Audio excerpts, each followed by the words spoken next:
इस क्वेश्चन को करेंगे। क्या दिया? Let n be a bounded sequence of real numbers. Okay, sequence और रियल नंबर सच दैट, इस बात को ध्यान रखें। यहाँ पे क्या दिया कि limit n does not exist. इसको भूल जाते हैं ना आप लोग, तो हाँ, इसको भूलने की वजह से भी कुछ लोगों की गलती हुई होगी, पक्का हुई होगी, ऐसा नहीं है, भूलते हैं लोग।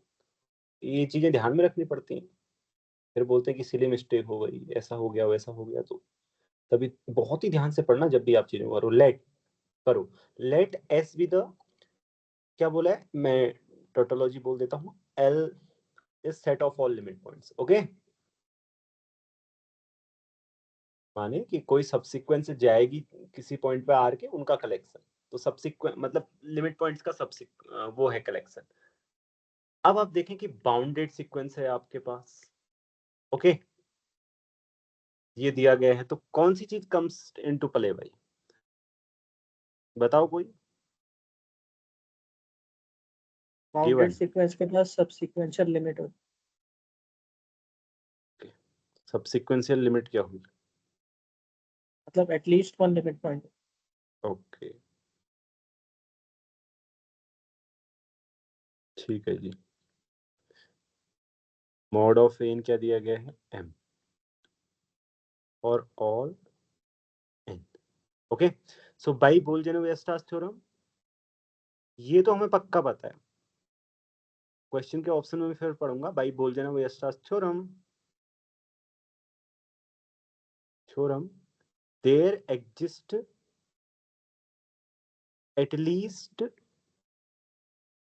one limit point of an. So in other words, there exist an k converging to n. Okay, limit point का नाम मैंने l रख दिया। हाँ,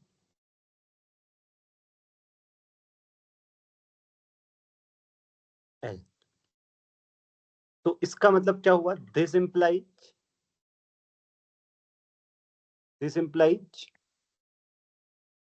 s is not empty। empty तो नहीं है, पहला वाला बोला है कि सेट empty होगा, काट दो। s has to be a finite set। चौथा वाला option, S has exactly value one element, ये पहले ऑप्शन के लिए था। दूसरे ऑप्शन के लिए क्या केवल एक ही एलिमेंट होगा? ये देखते हैं। अगर एक एलिमेंट होगा तो क्या होगा? ऊपर दिया कि limit n does not exist, एक ही लिमिट पॉइंट बाउंडेड सीक्वेंस का। क्या कोई bounded sequence with unique limit point convergent होती है? क्या ये किसी भी सीक्वेंस के लिए ट्रू है कि sequence with unique limit point is convergent? बोलो किसी भी सीक्वेंस के लिए। ये भूल जाओ इस क्वेश्चन को, अब मैं क्वेश्चन दूसरा पूछ रहा हूँ। Is this true for any sequence? नहीं सर, नहीं, फॉल्स, राइट। किसी भी सीक्वेंस के लिए ट्रू नहीं है, अनबाउंडेड सीक्वेंस के लिए ट्रू नहीं है। वन, फिर ऑड प्ले इवन प्लेसेस पे आप क्या ले लो, 0 0 0 ले लो, और ऑड प्लेसेस पे 1 2 3 डॉट डॉट डॉट। तो ये unbounded sequence with unique limit point है।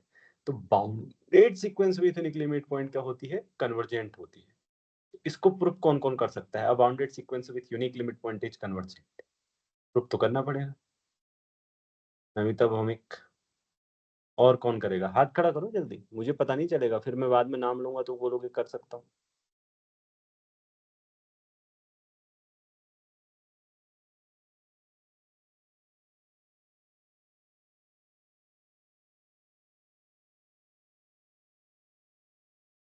ओके, सो कौन करेगा? आप में से किसी को करना चाहिए।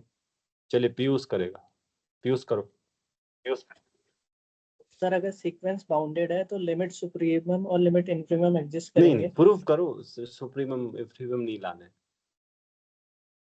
मैं प्रूव ही कर रहा हूँ सर, अगर सीक्वेंस बाउंडेड है ना तो लिमिट हम्म सुप्रीमम और लिमिट इन्फीमम एग्जिस्ट करेंगे। हम्म अब क्या है, सीक्वेंस के पास यूनिक लिमिट पॉइंट है, इसका तो मतलब दोनों सुप्रीम इक्वल लिमिट हो सुप्रीमम जाएंगे। और लिमिट दोनों इक्वल हो जाएंगे, और दोनों इक्वल हाँ, होंगे तो sequence if and convergent. Only condition होती है सीक्वेंस कन्वर्जेंट। ये प्रूफ करो फिर आप, मतलब एलिमेंट्री प्रूफ दे दो सिर्फ, एप्सिलॉन से ये बोल रहा हूँ। ये ठीक है, आप लोगों ने बिल्कुल सही सोचा है। इस जो पीयूष ने बोला है बिल्कुल सही बोला उन्होंने कि लिमिट इन्फिमम और लिमिट सुप्रीमम भी क्या होते हैं, लिमिट पॉइंट होते हैं, और एक ही लिमिट पॉइंट है तो ये दोनों इक्वल होंगे, तो इसका मतलब सीक्वेंस फिर कन्वर्जेंट हो जाएगी, जो कि है नहीं। इसको आप लिख लो, बिल्कुल सही बोला है उन्होंने। बट मैंने आपसे पूछा, एग्जाम में आपको ऐसे ही सोचना है, ओके? वैसे तो आपको पहले से ही पता होगा, बट जैसे पीयूष ने बोला वैसे ही सोचना है। बट मैं आपसे बोल रहा हूँ कि सिर्फ एलिमेंट्री अगर आप बोलेंगे तो सिर्फ एप्सिलॉन वगैरह यूज करके कौन कौन कर सकते हैं? तो दूसरा प्रूफ बोलो। हाँ बोलो बोलो।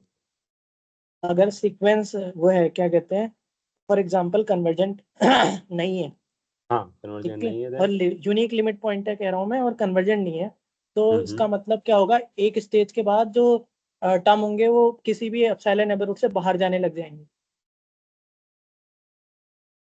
एक स्टेज के बाद किसी भी एप्सिलॉन नंबर से बाहर क्यों जाएंगे? अंदर बाहर दोनों नहीं होंगे। मीन्स, हाँ मतलब अंदर बाहर दोनों होंगे, मतलब मतलब अंदर भी हो सकते हैं, हम बाहर उनको भी हो अंदर नहीं ला पाएंगे सारे टर्म्स को। हाँ अब सीक्वेंस बाउंडेड भी है, और हर सीक्वेंस के पास एक मोनोटोन सब सीक्वेंस होती है, तो ओके मोनोटोन कन्वर्जेंस थ्योरम से एक सब सीक्वेंस मिल जाएगी चलो जो। ठीक है, इतना आगे नहीं जानते, मैं बताता हूँ, ओके? देखो, सपोज बाय द वे तुम जा रहे हो, ठीक, suppose L is unique limit point.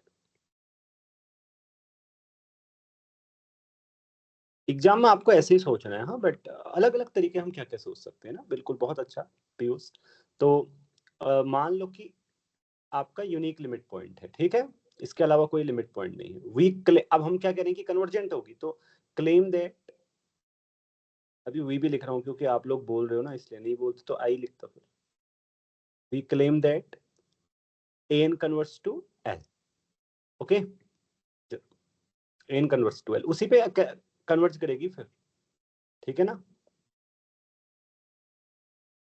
अब अपने क्लेम को ट्रू करने के लिए, अब मैं आगे बोल दे रहा हूँ, लिख नहीं रहा हूँ, आप क्या करेंगे, चलो मान लो कि कन्वर्जन नहीं करती है, तो एक एप्सिलॉन होगा जिसमें क्या होगा, आप ये कह सकते हैं कि एक एप्सिलॉन ऐसा होगा जिससे इस नेबरहुड से, ठीक है, इनफाइनाइटली मेनी टर्म्स बाहर लाई करेंगे, यस और नो? मतलब इनफाइनाइटली मेनी टर्म्स बाहर लाई करेंगे ना, यस और नो? आप बना सकते हैं ऐसे, आप मान लो कि चलो हर किसी एन के लिए एक स्टेज के बाद नहीं जाना है ना, तो हर किसी एम के लिए, माने कोई भी एम ले लो आप नेचुरल नंबर, आपको एक एन मिलेगा कि एन इसके अंदर नहीं होगा। ऐसे ऐसे करके आप एक सब सीक्वेंस बना सकते हैं, A N 2 dot dot dot, ये ठीक है। अब ये जो सब सीक्वेंस बनेगी ये फिर से बाउंडेड है, इसके पास बोल जाने वेस्टर्स थ्योरम से फिर एक लिमिट पॉइंट हो, लेकिन वो लिमिट पॉइंट एल नहीं हो सकता क्योंकि एल से बाहर है, एल के नेबरहुड से बाहर है सारे टर्म, तो दूसरा होगा कोई, तो कॉन्ट्राडिक्शन आ जाएगा। समझ में आई बात? मैं लिखूं इस बात को यार, आप कर लेंगे, आप यहां से आगे जल्दी बोले। हम केवल नेट का क्वेश्चन सॉल्व नहीं कर रहे हैं, तो एंजॉय करना सीखो चीजों को ना। मतलब क्वेश्चन सॉल्व करने के साथ और क्या क्या कर सकते हैं वो सब कर रहे हैं। अभी तो हम घर में बैठे हैं, एग्जाम में नहीं बैठे हैं, एग्जाम की बात हमने कर ली है, लेकिन आपको प्रूव करना आना चाहिए ना। जैसे आप इंटरव्यू में जाएंगे, अब ये भी क्वेश्चन पूछा जा सकता है स्टार्टिंग, तो ये करें तो आप कैसे करेंगे फिर वहां ऐसे यूज नहीं करना होता, ये एग्जाम की ट्रिक्स हैं। Limit infimum limit supreme, that's true, वैसे ही करना है, लेकिन फिर उसके बाद तुम्हें क्या आना चाहिए उसको भी प्रूव करो। मतलब जहां एप्सिलॉन वगैरह यूज हो वो लगाना पड़ेगा, ठीक है? आई बात समझ में? तो लिखना पड़ेगा, बता दो जो मैंने बोला, तो write it yourself, okay? What I said. So इसका मतलब एग्जैक्टली वन लिमिट पॉइंट गलत है, S has at least two limit points, कम से कम दो लिमिट पॉइंट होंगे। हाँ बिल्कुल होंगे, क्योंकि एक होने पे तो कन्वर्जेंट हो जा रही है ना, कंट्री टू गिवन दिस से limit n does not exist बोला है, तो ऑब्वियसली फ्रॉम अबाउट डिस्कशन, हाँ ऐसा नहीं कि एकदम फॉलो हो गया क्योंकि कोई नोट देखे और तीसरा ऑप्शन देखे, बोले कि ऑब्वियस कैसे है तीसरा ऑप्शन, ये ऊपर की डिस्कशन से by about discussion. S has to be finite set, ये बहुत जोरदार है, तो जल्दी बताएं, जल्दी बताएं, देर नहीं करेंगे। S has to be finite set, इन्हें नहीं सर। तो suppose R1 R2 be enumerations of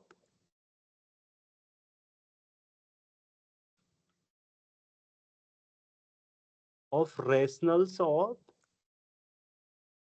0 1।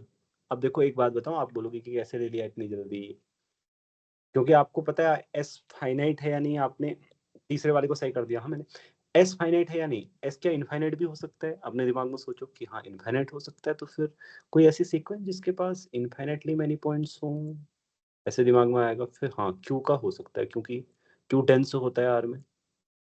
ऐसे नहीं भी सोचोगे तो आपको बताया गया है ना कि क्यू रैशनल नंबर की एक सब सीक्वेंस होती है, मतलब एक सीक्वेंस होती है रैशनल नंबर की जो कन्वर्ज करती है किसी भी रियल नंबर पे। अब हमने सारे रैशनल नंबर ले लिए तो उनकी तो ये सब सीक्वेंस होगी, तो इसका मतलब सारे रैशनल नंबर अब बाउंडेड करने हैं, तो क्यों ना इसको इंटरसेक्ट कर लें 0 1 के साथ, तब भी यही चीज होगा। तो set of all limit points of this sequence बताएं क्या आएगा?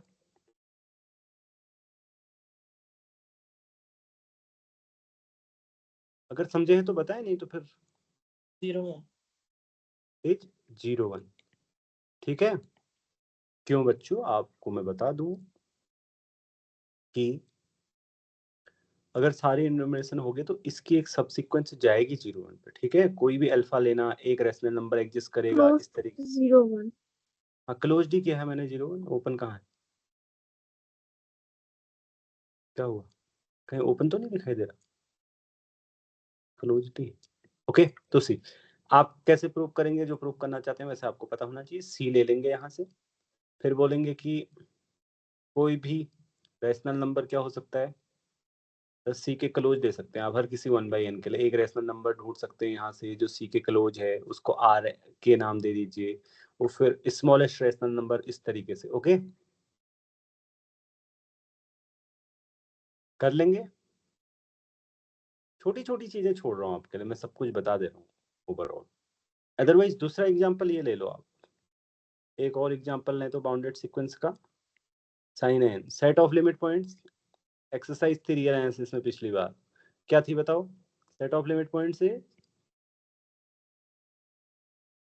uncountable हाँ अनकाउंटेबल -1, 1 ये होता है, लेकिन इसको प्रूव करने की कोशिश करना। ठीक है, चलो ये इसकी तरह आसान नहीं है ऊपर वाली की तरह।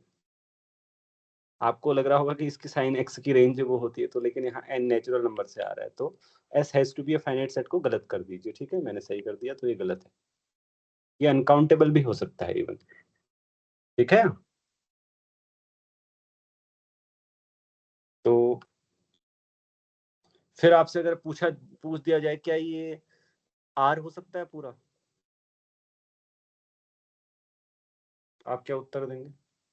मतलब आर हो सकता है, yes sir set of limit points मतलब नीचे लिख देता, पांचवा ऑप्शन आ जाता, मान लो कि एस कैन बी आर, तो क्या होता? तुम स्टिक करते या काट देते? यहाँ पे पांचवा ऑप्शन जोड़ देते हैं हम, एस कैन काट बी दे आर। हाँ काट देते बस बस। ओके, और कोई काट देते या सही कर देते जी? कुछ भी नहीं करते? सर false होता क्यों? क्योंकि n बाउंडेड बोला है। तो लिमिट पॉइंट्स का सेट भी बाउंडेड होगा। ओके ठीक है, चलो गुड। और कुछ किसी को पूछना है?